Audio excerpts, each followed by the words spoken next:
Welcome to another happy... Everyone hated that. My name is Nathan Bauer. I'm joined by my co-host, the groom-to-be. I'm going to be doing that all the way up until the wedding. Lawrence Thomas. Hi, C. Hello. Yeah, Hello. Hey. There should be applause. Hold on. Yeah. I stole it for you because I could tell you were doing something. Yeah.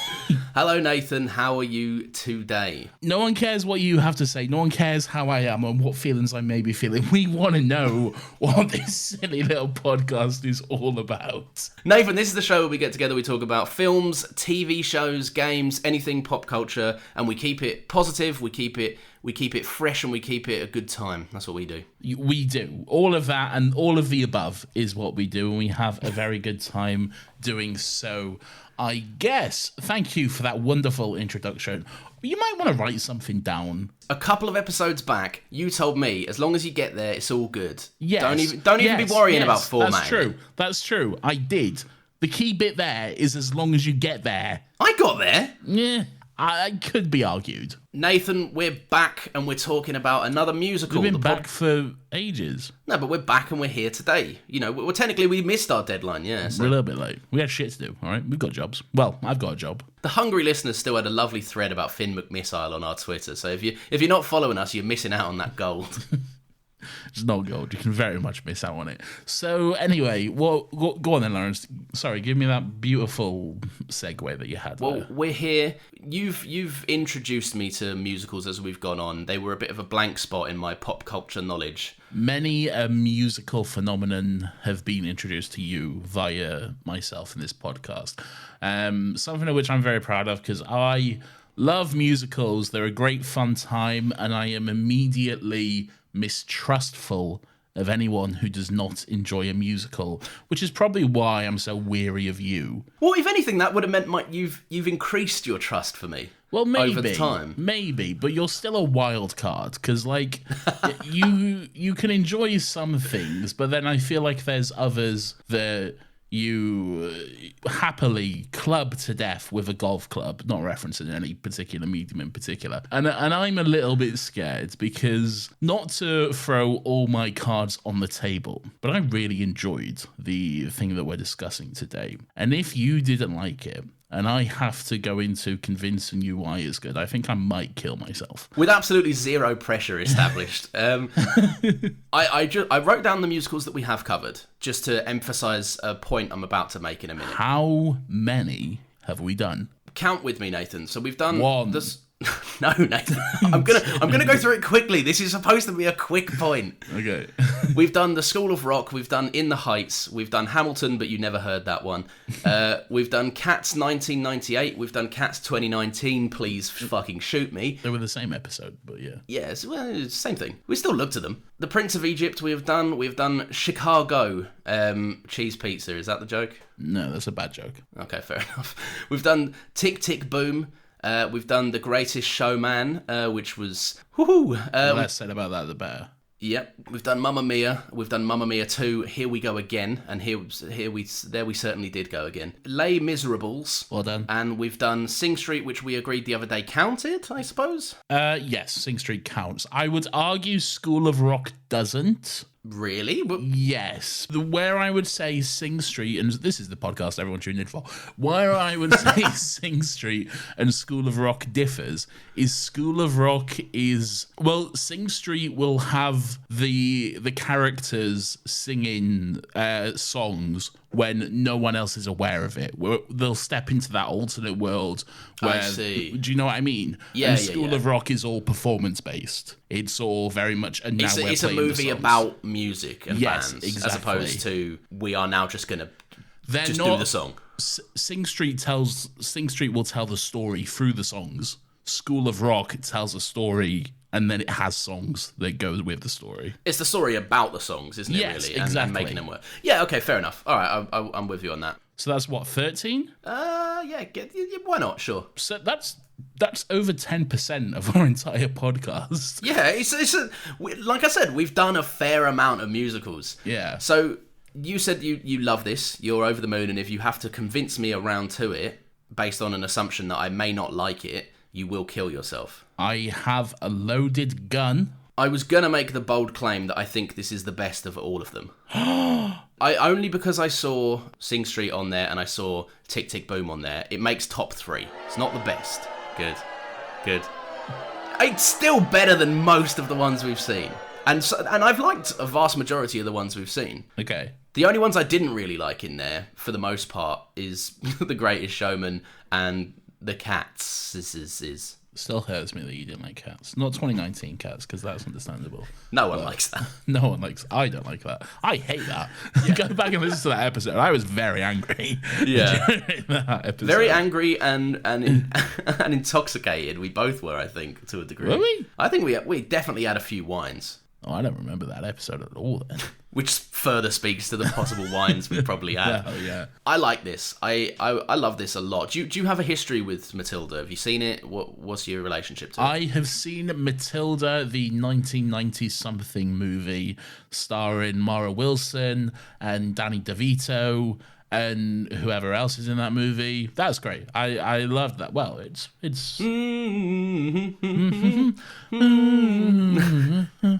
yeah, it's great. That movie has influenced so much of my choreography when I tidy when I'm home alone. What, do you have telekinesis? No, I just pretend I do. Okay. But I have not seen that movie in easily 20 years. And then when I was watching this, I was like, oh, I recognize this. It's from the movie. But it's not. It's from the book, which is, what the movie was based on. Yeah. But, well, it's from the musical, which, the book, which the musical is based on the book. And that's from the... Whatever. So... It's a long list of adaptations to get down this road, isn't it? Yes. Look, it's good. It's a good fun time. I'd never seen the musical. I'd never seen the show. I'd heard Revolting Children. That's the only song I'd heard prior to watching the movie. And it's a good song. It's a good fun time. Tim Minchin is someone I enjoy a lot. I think he's a great writer, great musical artist, musician is the word I'm looking for there, I guess. The way he writes it, I don't know, it's brilliant. He's really good at that sort of shit. And so this was pretty good. Yeah, good fun time.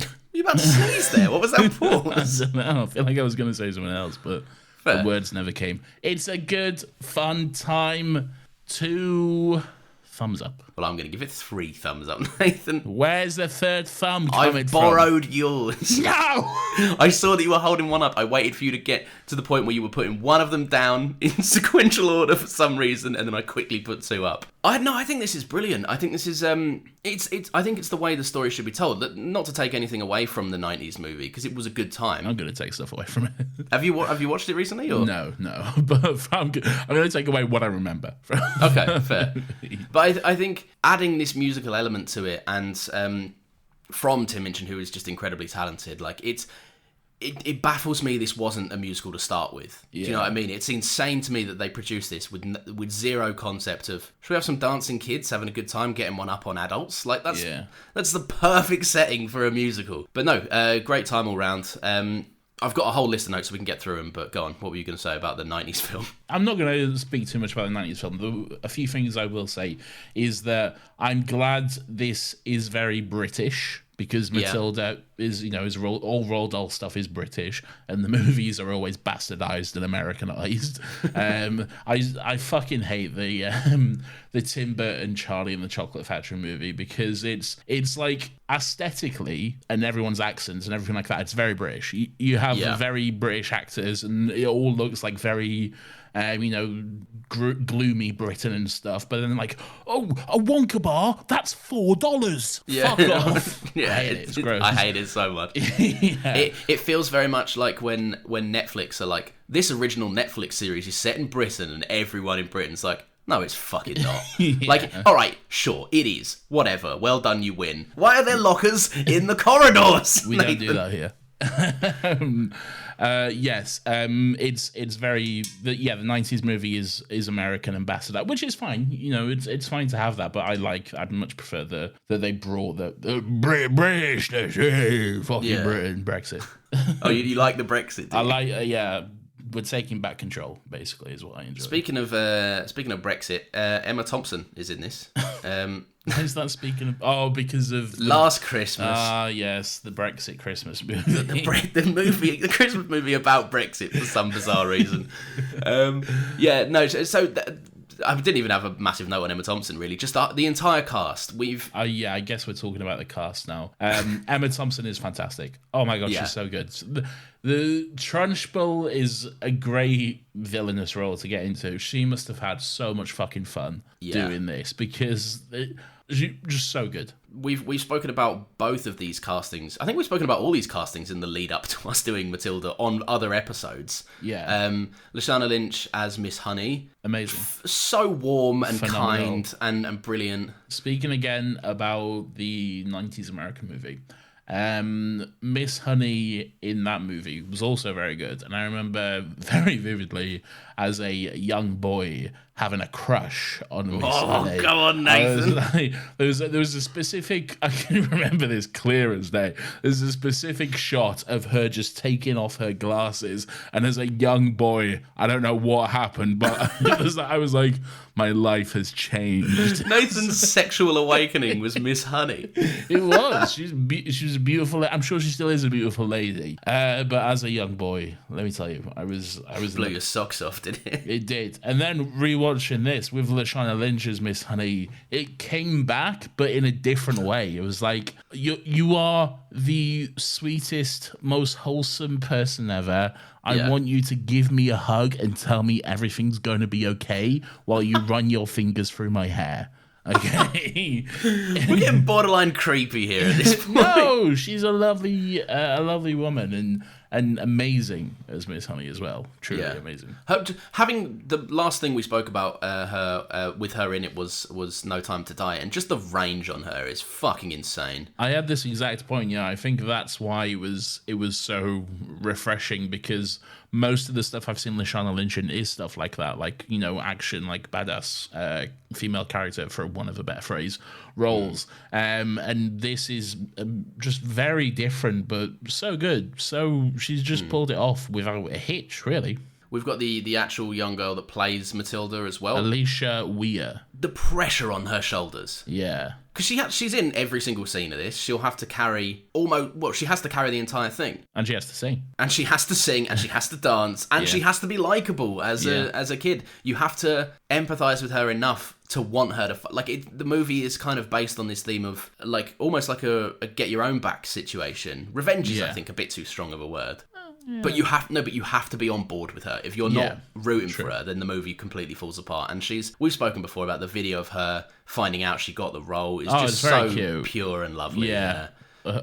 So heartwarming. But she's amazingly good and I don't think there's a bad kid actor in this. Usually, no. I don't like child actors because usually they're shit, and they're just... Once the cuteness wears off, they're 9 times out of 10 just like, all right. Yeah, but somehow this movie found a way for the actors to be both cute and good. The child actors, that sounds weird, but it just found a way for them all to be good. But really, there was no point in this where I was like, well, you know, that they can't necessarily act, but they you know, they look right for the role or whatever. So, but there was no one like that. They was all doing exactly what they should do in this. And bearing in mind that all the adult performances are scene stealers, every single one of them, they had a lot of pressure to kind of be worthy of being in the same movie. Do you know what I mean? Like a lot of, you know, if Miss Honey's given a great scene and then a child in it, like, for example, the kid that plays Bruce is shit,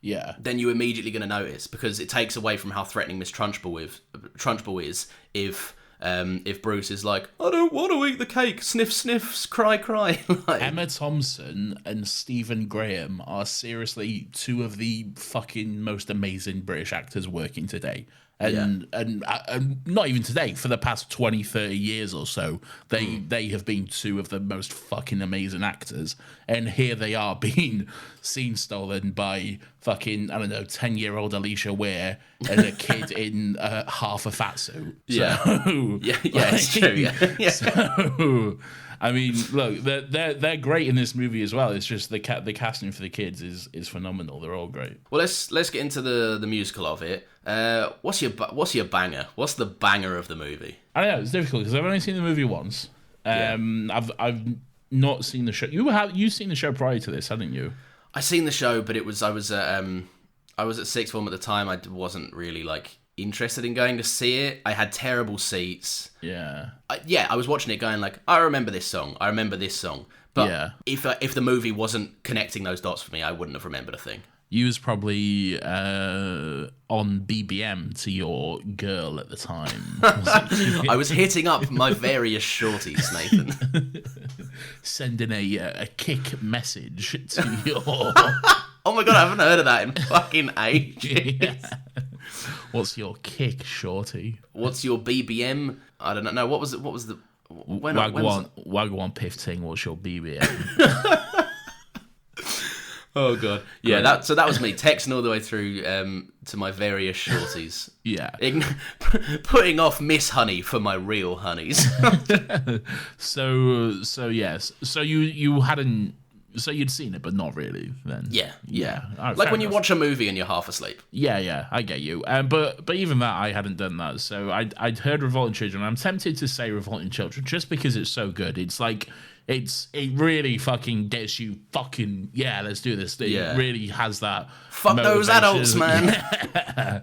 It's a really good song, and also the lyrics of it as well. When you like actually like look at the lyrics and see what they're saying and how it all works, the wordplay of it all, and that all the way through this, the wordplay of all the lyrics is great. The alphabet song, dude. I was going to say the alphabet song. And what's great about the alphabet song is they do it twice and I didn't even fucking realize. Because like they go through the alphabet and the first time I didn't even fucking pick it up. It was only when they started going through the actual school and they literally showed me the fucking letters that I was like, oh my god, they're doing the alphabet. And then I listened to the song again, like after I was like, oh, they did it twice. I didn't even fucking pick up on that. Yeah, that was just to drum it home. But like, if you didn't realize this song was insanely clever, now you do. What I loved about that song as well is it wasn't even like, like C is spelled S-E-E. But they could use it because it sounds like they use there's a grammatical term for that. But I don't know what it is, but it wasn't just like it wasn't just we start with the letter because it doesn't sound as good. It's not alliteration, is it? And I think it might be alliteration. Yeah, isn't alliteration when it's like two letters, like lovely lolly or something? Well, yeah, but it's not limited to two though. There's people out there more well-read than us just screaming into their headphones. Smart, okay? We're all right, it's fun. We're talking about Matilda. This isn't a fucking English podcast, all right? Shut up. Yeah, whatever. I don't know. But it's good. It's very... I do... But just harping on that point, just following on, something that might be missed by the American audience is the way they did Z. Because in America, they don't say Z, they say Z. Yeah. They say Z. But the way they did it, I thought it was great. They said phys ed. Or they say two things. They say phys ed, and they say, said. Is it said? I don't know. I can't remember it now. What she said. Yeah, it's something like that. But it's very good. Just the Americans going, I can't believe they let it fall apart in the last letter. They didn't do Just Z. put in a little bit of extra work. They didn't do Z. Anyway, shout out to JZ. Did you like When I Grow Up? I thought it was a nice one. When I Grow Up that was very fun. It was fun just seeing that like kid on a bike suddenly on a motorbike. That was very fun. I liked that. One thing and I'm curious to get your opinion on it because I'm almost certain I think we've spoken on this to a degree in the past, but never I guess on this scale. One of my favourite things they do when you have a kid-centric music video, I think it was the School of Rock musical. I think it was the School of Rock, we spoke about this before. Yeah. I really appreciate it and I think it's actually more endearing for the movie and I think it sounds better and gives off more of the vibe they're going for. When you allow children to sound like children with all of their imperfections in the song. They're not vocally. I mean, I'm sure a lot of them are vocally trained. there's that moment at the end where Bruce starts off revolting children, and it's that he just absolutely bellows that no, and it's so good. Man's kills it. Just quickly, because it's such a good kind of on that point. One thing that I realised after I watched the movie, they've just fucked up Miss Trunchbull. Everyone's run outside to watch Miss Honey tell Miss Trunchbull to get fucked, basically. Yeah. Right?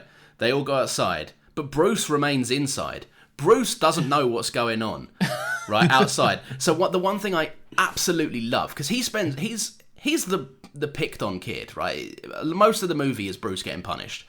With the chocolate cake, and then he's in the chokey and everything like that.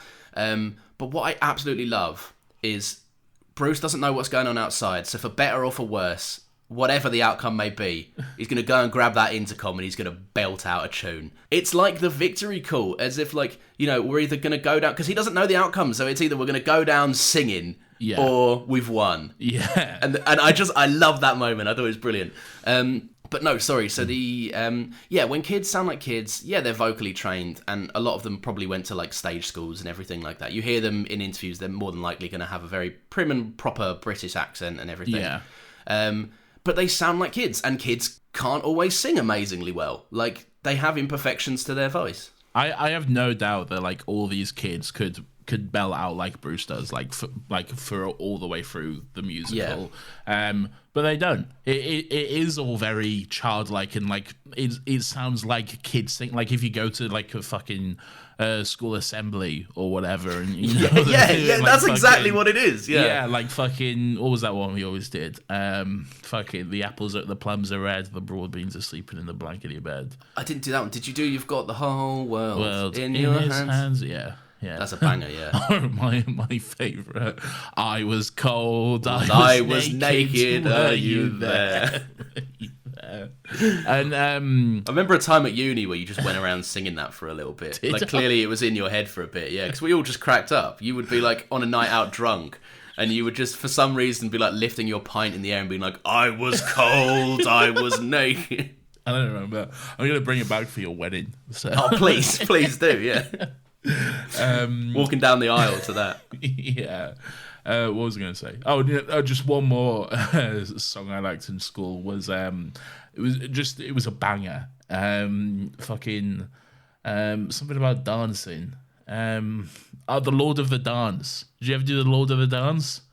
Sing it for me. Dance, dance, wherever you may be. I am the Lord of the dance, said he, and I'll lead you all wherever you may be, and I'll lead you all in the dance, said he. Have they repurposed that song for a football thing? Yeah, they always do that, yeah. Right, now that we've got the specific British humour out of the way, like Great. Childhood assemblies. What? Yes. What do you think of the Wormwoods? What's the worm? Oh, the family. Yeah, Matilda's family. Yeah. Again, Stephen Graham is a great. Stephen Graham is probably a really underrated actor because he's amazing in everything he's in, but he's really not in a lot of stuff. He's always in like really gritty British TV shows, like crime-driven TV shows, and just. I don't know, just really British stuff, and then occasionally he'll be in like Venom 2, and like occasionally he'll get to the mortgage repayments are due, and he'll go, "I'll crank out another one then, shall I? I'll crank out a banger, and then it's back to fucking I don't know, the revival of Only Fools and Horses or whatever the fuck else he's in." I think he like clearly loves doing like the actual stuff where he actually gets to act and give us an actual performance. But yeah, truly an amazing actor. I don't know who the actress is who plays Matilda's mum, but they were awful, which is good because they're brilliantly despicable. Yeah, they're horrible people, and they both did a good job at doing that. I did like he just called her boy all the way throughout it. Like, what there, boy? Like, I'm a girl. It's a girl. I'm a girl. Is a great motif that's in the musical, like the stage production as well. that gave me PTSD, right? Because this is one of the few things I remember from the stage production. When you looked up from your phone. Yeah, when I in between texting my honeys, I looked up. I thought I'll give this a look, I suppose. Yeah. The motif of "I'm a Girl" was very classically trained and delivered for comedy at each opportunity. Yeah, and the girl was fantastic, brilliant dancer, brilliant singer. But the comedy line, you know, when you can feel a line fall flat in an auditorium. Yeah, and I did, and it always went flat, and it was very pause for comedy. I'm a girl, like she's behind you kind of thing. Oh, so they really make a big thing of it in the. They made a musical? massive thing of it. Oh, okay. It was like the line of the show, but every single time it didn't land. Oh, that's interesting because it's more just a kind of in the background thing here, just. And that's why I think it works better. It's a fun motif in the background, and it is funny. Just he won't stop talking, but in the background you'll just hear her going, "I'm a girl." Question about the musical again. Yes. I've not seen it. I don't know much about it. So we're in the same boat then. Good. From what you remember, is it a musical in the way this is probably the wrong terminology, but what I consider to be a true musical in that it's musical all the way through, or is it a musical that will have songs and then they'll stop and have acted out scenes and that sort of stuff? To my knowledge, I think it had acted out scenes. Okay. I do not want to concretely say one way or the other. Okay. But I remember very for example how Hamilton flows all the way through. It was very much like the music stopped and started from what I can remember about it. Yeah. Okay. But no, good. The Wormwoods are great. I like the.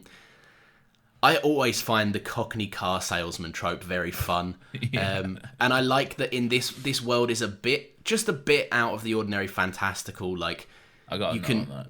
Yeah, but I think there's great moments where you're led to believe that he actually does just sew two cars together and they work. Yeah. And you're led to believe that Miss Trunchbull can be so despicably evil that she went and got away with murder and then became a headmistress of a school. It goes a little bit into the fantastical, which I thought was excellent in this. I like another way that it does that for me is the aesthetic of this movie.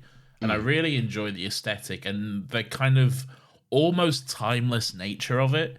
Because it you can't really pin down when this is set. Because the most advanced technology they have in this is probably a television. And and even then it's it's not like a fucking 4K plasma fucking whatever. It's like a box. Fucking look here, darling, I got my QLED from the shop. Yeah, it's just like an old TV or whatever. And another thing I like is there's a character who's always drinking an iron brew and trying to make it float, and then there's a curly whirly as well. Yeah. And even the packaging of those, the iron brew and the curly whirly, it's not the actual pack. Yeah, I just heard myself say curly whirly. And you know when Americans and Australians make fun of British people and they're oh, I've been down the ugly bugs and I've been having ugly bugglies. I heard it and I hated myself for a second. It's a thing. Curly whirlies are a thing. Curly whirlies are a thing. It doesn't help, does it though? Yeah. No, it doesn't. They're good as well, but even the packaging is not the actual packaging. It's a more stylized, retro, aesthetically pleasing version of it. And all of it just makes the world look more fantastical and magical and that sort of stuff. And I think even the school uniforms, they're very I don't know, all the boys in shorts, all the girls in skirts, and the high socks and that sort of stuff. It's very timeless. It feels like World War II evacuating children kind of vibes. Yeah, absolutely. And the hats as well. Yeah. It's all good. It's a great, not world building, but just... I think they're not afraid to be silly with it as well. The school, fairly normal type of school, but then at the end it's a circus and it's a great place of fun. And Mrs. Trunchbull's office is a fucking dingy basement that looks more in place with a fucking Hogwarts set than anything else. Yeah. I love they don't hold it down, and they don't hold it accountable to any logical reason, and it's just great. How did the giraffe get there? Who gives a fuck? It's a giraffe. Yeah. Matilda has magic powers. How? Who cares? Yeah, She's who smart. cares? It's fun, and she's clever. Yeah. Yeah, it's a children's story. Just embrace the magic. That's really all you need to do. Sometimes magic happens in children's stories, and here it is. I really enjoyed that, and even like I say, like, you know, at the end of the school, it's when Miss Honey is running it, there's a full-on fucking carnival in the in the background. But even all the, you know, there's not like a fucking Nemesis roller coaster or anything. No, it's timeless. It's all like, you know, timeless stuff, like the big swings that you pull back and forth, and the what's that, the Helter Skelter slide and all that sort of stuff. That you definitely just get the fucking filthiest burns on if you go down. No, you get the little sack, don't you? Oh, the potato sacks. Yeah, you get the little potato sack. You just sit yourself in them. Whenever I watched, and I think the 90s movie gave me PTSD, because for a long part, you wouldn't think it now looking at me, but for the longest time in my childhood, I did not like chocolate cake. Oh, really? Okay. Yeah, for one very specific reason. Oh, no. Which was the chocolate cake scene in the 90s movie terrified me. It was just, it was, the way they filmed it and shot it in that movie made me feel sick to my stomach, which is what it's supposed to do. Yeah. But I hated every second of that. And as a young boy, I was like, never in my life am I eating chocolate cake again. That obviously did not turn out to be true. We love a chocolate cake. We love a chocky wocky cake. A curly whirly chocky wocky cake. Fuck, yeah. I did it again. No.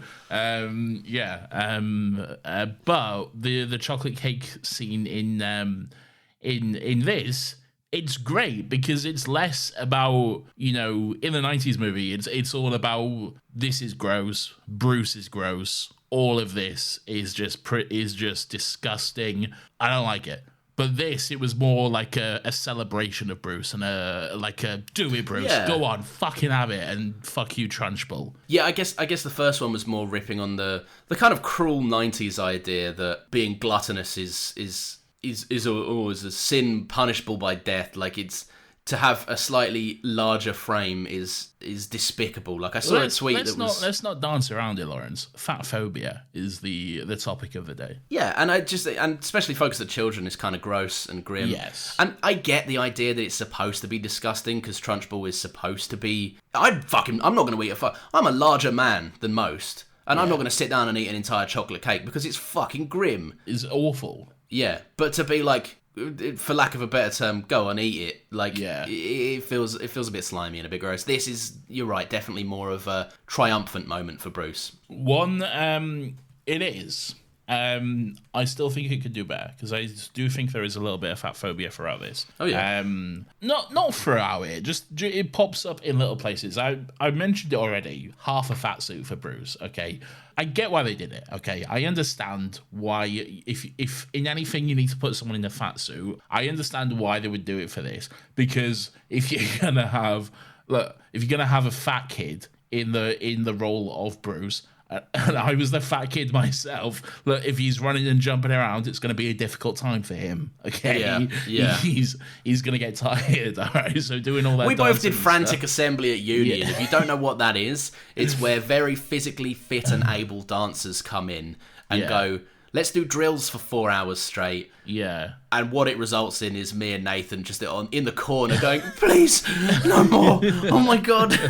Yeah. I don't like fat suits. I don't think we need them. We don't need them in this day and age. It's kind of gross. And they're always used for funny fat people kind of moments. Yeah, it's true.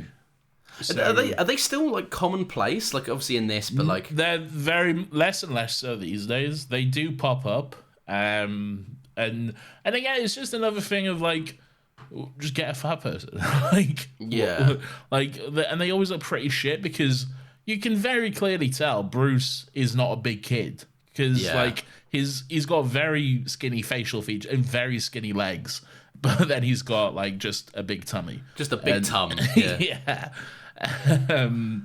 So, I think they're accessible. Like, I agree. I think, as the industry pushes towards more inclusivity, I think it's necessary to give opportunities to those people. Because, right, look, I can't dance, but that doesn't mean that someone else who's overweight can't dance. Like, Lizzo is a very proudly overweight singer and performer, and she fucking dances up a storm. Yeah. In her like music videos and shows and stuff. I couldn't do what she does. I could not do it. There we go. But we're not pretending, Nathan. We're not saying we could, I suppose. Let's cut ourselves some slack. There's also a line in that Bruce song as well, which I didn't notice at first, but I was listening to it earlier today, and I was like, oh, that's a bit odd. Don't know how I feel about that. But the line is, but even you, Bruce, have to admit, between you and it being the cake, there's not a lot of difference in size. Sorry, not in size, inside. Like, inside the cake. And then inside Bruce, there's not a lot of difference. Yeah. Yeah, it doesn't... That's not brilliant, is it? Yeah, it's not great, but... And I do love Tim Minchin. I genuinely think he's a genius in some of the stuff he writes. And he is genuinely good, but he has some of his material in the past does have elements of like just a little bit of fat phobia here and there, which it's not a huge issue. It's not like racism or anything, but no, but I think it's. Yeah, like, it's not a fucking punishable by death sin or whatever. No, but not at all. I think, like, modernising stuff is good. Like, just in The Heights we spoke about, they had some... there was a problematic line in the original run of In the Heights about... what was it? I think it was... I can't remember the exact line, and even if I knew it, I don't think I'd want to say it, personally. Mainly just because I don't fancy a recording of my voice saying something that's kind of racist. No, it was along the lines of... kind of a mockery of Chinese names. Right, okay. And they swapped that line out and just made it a dig at Donald Trump, I believe. No, the Donald Trump one was something different, I think. Donald Trump and I on the links, and he's my caddy. But for the movie, it was changed to Tiger Woods on the links. So that was changed, and then whatever they replaced the kind of the Chinese slur with. But modernise your stuff. Just look at it before you take another swing at it in the modern day, and just assess whether. But also, the musical's about 10, 12 years old or so as well. So, like, like, times change. Things get more progressive as they go on as well and stuff. So, it is what it is. Ultimately, I think it changing. Ultimately, Tim will be fine. Yeah, well, he'll be fine. We'll be fine. The change to make it a triumphant moment for Bruce, I think, went a long way. But work is never done, I suppose, is there? Like, there's always some more we could do to be kind to each other. And so, thank you for listening to this wellness podcast. No one better to tell you what you should be doing to be better than two white men. Oh my God! I just realised something. I did as well. Another happy question. I was going to bring it out at the end. I realised about 20 minutes in that we just fucking segued through it. Nathan, I have been called upon. You have summoned me via the theme song to ask you a question. And it's basically, what are you giving this treatment? So this was originally this was a book, then it was a 90s movie that became a stage adaptation, that became a film adaptation of a stage adaptation. What classic movie that you enjoy are you putting through this ringer? What do you want to see become this, basically? What movie would you like to see framed in this setting? I'm going to go with my gut, and the very first... Oh, you're answering it now? Well, we might as well, yeah, we're here, aren't we? Yeah, I suppose. I'm going to go with my gut. The very first thing that pops into my head was Ferris Bueller's Day Off. That could be good. Yeah, I don't necessarily know how it could work, because there's like kind of like, there's like car chase... Well, not car chases, but there's a lot of like big stuff in that. But I don't know. I reckon there's something there. I reckon the medium finds a way. Stage is infamous for being inventive with small spaces and. But that's big things. Also kind of not the question, because Matilda was originally a book first, and that wasn't, I guess. It's been a shambles this week anyway. I'll forgive you for it. you sticking with Ferris Bueller, or do you want another bit? No, I think Ferris Bueller. I think that could be good. I'm sure they can find a way.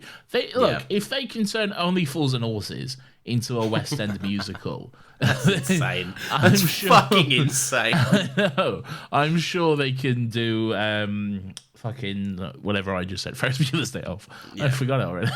I have something I want to get your take on. All right. Does or does not the chokey resembles Shrek's toilet. Not the end ones, the original chokey. The in original woods. Chokey, yeah. It's so far in the woods as well. I know. At least make it close. Like, you're not hiding it. I guess it does. I like that the movie can be kind-hearted whilst also... So often, and some of my favourite stories buy into this trope, but so often movies can be like, revenge is bad. Revenge is a cycle of violence that you perpetuate and blah, blah, blah, blah, blah. I like that this has the angle of... revenge can be fun, and sometimes it's justified because people are dicks. People are dicks, and sometimes they need to just get the worst treatment ever. Just be taken down a few pegs. Yeah. Fuck them. Yeah. Good. And to reiterate, I'm on the side of Miss Trunchbull in this. I think those children are despicable. I love that. I love the idea of Miss Trunchbull. That Trunchbull deliberately keeps children dumb and uneducated because the second they have power over her, they'll realise how her blind hatred is just founded in stupidity. And you know, they're not. They're just the oppressed side. They're not wrong.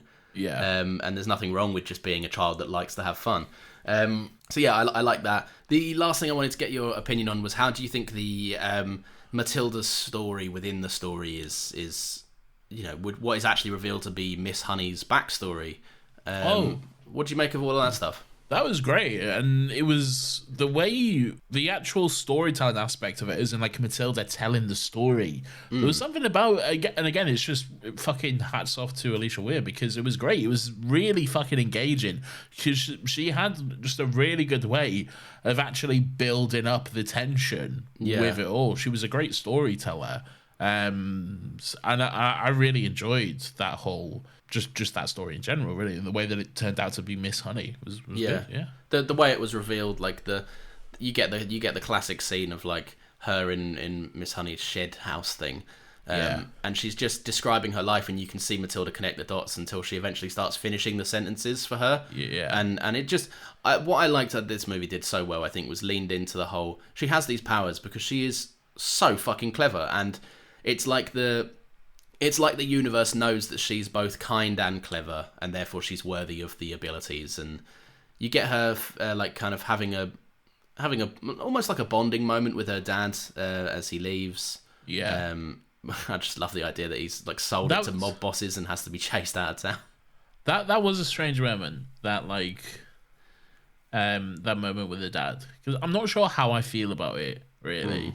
Because I feel like in that moment, it kind of undoes a bit of the dickhead sort of stuff. And also bad thing, yeah. Yeah, it did feel like thanks for years of abuse. You're not so bad after all. Yeah, because it was just the tiniest scrap he gave her, the getting a gender right. Yeah. and suddenly she's like, oh. and then by the way, like that's not like misgendering people is an issue now. Yeah, but I should have belittled it like that because no. But it's a big issue. But what I'm saying is, it's not even like, you know, like some people just have this horrible fucking desire to kind of dead name trans people and belittle that kind of experience and make out that their identity is something that is a fact that they can decide upon as opposed to something that someone experiences and goes through.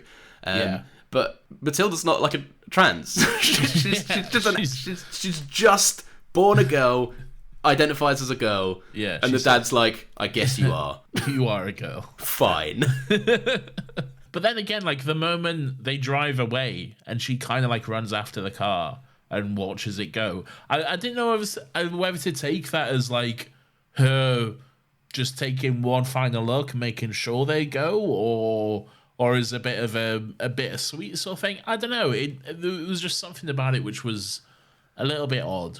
Really. Maybe it was like the watching her problems are solved. She's won. Do you know what I mean? Like her old life disappearing because I don't think she ever held. I think so. I don't think she ever held like an extreme resentment. I think she just wanted them to be better than they were. Maybe. Yeah. I'm not a fucking intellectual. I'm not. I'm clearly not. I'm clearly not a fucking like intellectual. Yeah.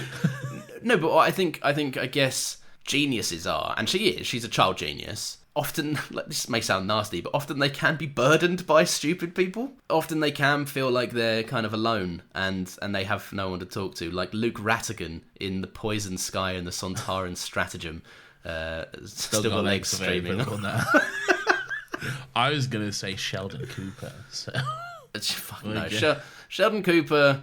Hate that fucking sitcom so much. Let's all watch Young Sheldon, everyone. Young Sheldon's gonna get to the point where adult Sheldon should be playing him. I think it's done now, isn't it? Oh, hopefully. Sweet. Thanks for listening, everyone. Sorry about the all over the shop episode today. Clearly, we were just excited to talk about Matilda. Yes. Next week, we are going to be doing this, though. I have something to say to you. What? You are getting fat. So that's going to be a whole bunch of fun. You can go give our new podcast a listen to. I know we've mentioned it a few times. Still Got Legs. It's a Doctor Who. Got Legs. It is... Oh, there we go. It's a Doctor Who rewatch podcast where we're going to be going through every single episode, talking about what we liked, what we didn't. We're about to record episode 3 right now. We are. Ooh, peek behind the curtain. That'll be out on Monday. You can talk. Very nice. I just wanted people to hear that lovely drop, a lovely theme song. It's a lovely beat. Shout out to Mr. Key, or Dr. Keys, I think, on YouTube. Doctor Who, Nathan? Doctor Who! Very good. Still Got Legs available now on all major streaming. Yeah, go stream it, seriously, please. Please. And rate and review 5 stars. Yeah, don't forget that, please. Very important. And you can also rate and review this podcast 5 stars, or I'll kill you. Yeah, or we will kill you. So, yes. Or you'll be locked in the chokey. Good, very good. Lots of editing for me today. Go and give us a little follow we're on TikTok, we're on Instagram, we're on Twitter at Another Happy Pod. So go and let us know what you thought of the episode. Never said that before. But do it. Yeah, do it anyway. Every episode goes out 10 a.m.s Fridays, unless it doesn't, like this one. And what a shit show of an episode, everyone. Come back next week. It's a good episode, but we are all over the shop in this one. Where chaotic energy is always good. Anyway, here's Bruce to play us out. Oh, good.